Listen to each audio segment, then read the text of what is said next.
Hey everybody, Chris here. Today we are going to try something out.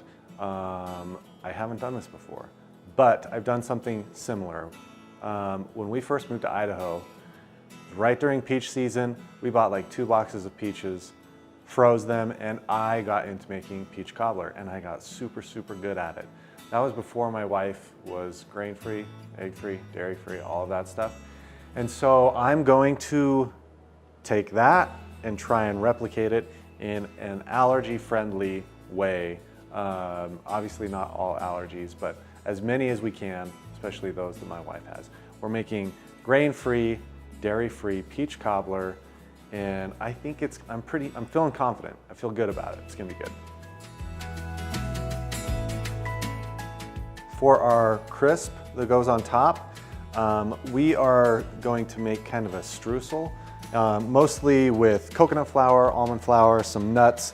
Instead of butter, we're gonna use coconut oil, and that is tricky to do, but we're gonna put it in the fridge after we put it together, let it really set up, and I think that's gonna help us get the texture we need once it goes in the oven. So we'll start by making that.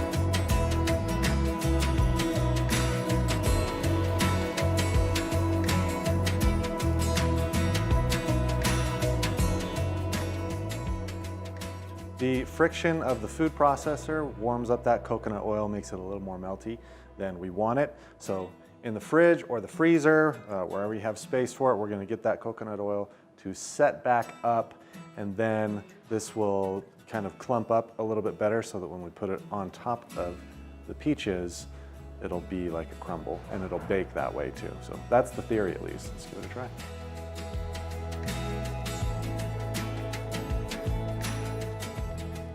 For the peaches, start with frozen. That will give you a better texture. Otherwise, it's just all mush by the end of it. A pot or a pan or something that can also go in the oven. And then we're just gonna add peaches into it, basically like so. And it takes a lot of peaches. That's all right, these are gonna cook down and they'll kind of settle. I mean, may as well, right? Let's just add it all. Okay. That'll settle, and now add the rest of our stuff. Coconut sugar has a lower glycemic index than regular sugar, and so we try and use it as much as we can, but it is still sugar. This is dessert, so it's gonna have sugar in it. You can use regular sugar if you would like to, but I find that I actually really like the flavor of the sugar. It cooks up well, and it reduces it just a little bit, so it's great.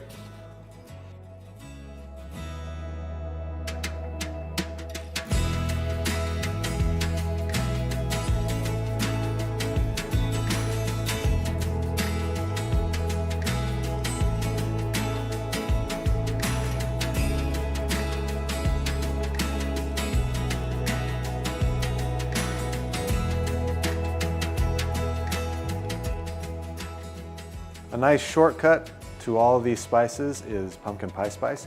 These are all of the same things that's in pumpkin pie spice.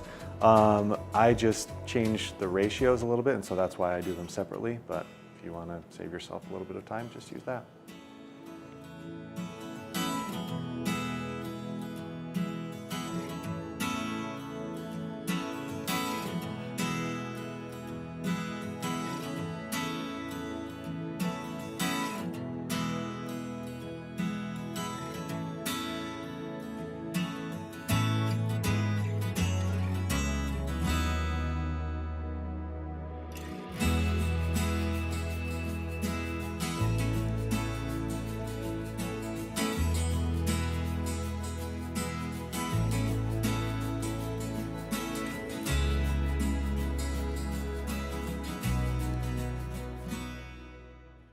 Arrowroot starch is a great thickener that is, like grain-free. A lot of people can digest it really well. However, it doesn't like prolonged exposure to heat for like a long time. Like cornstarch, you can add it in and it'll stay thick for however long. Arrowroot, it kind of loses some of its power the longer that it's in the heat. So once we have cooked this for, let's see, now it's been about 25 minutes. What we're going to do, yeah, it's thickened to a good point. We're going to turn the heat off, let it stop bubbling, add the thickener, stir it, and then add our streusel topping on top. Oven's at 400 degrees. We'll just slide it in there, bake for probably 10 minutes is all, and should be perfect, right? It's gonna be perfect.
Objectively speaking, it looks pretty darn good.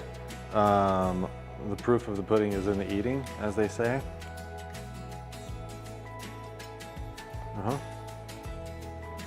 Super delicious. I'm gonna call that one a win.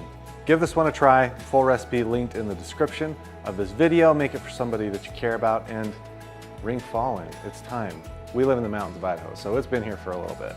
But for all the rest of you, get ready, it's coming.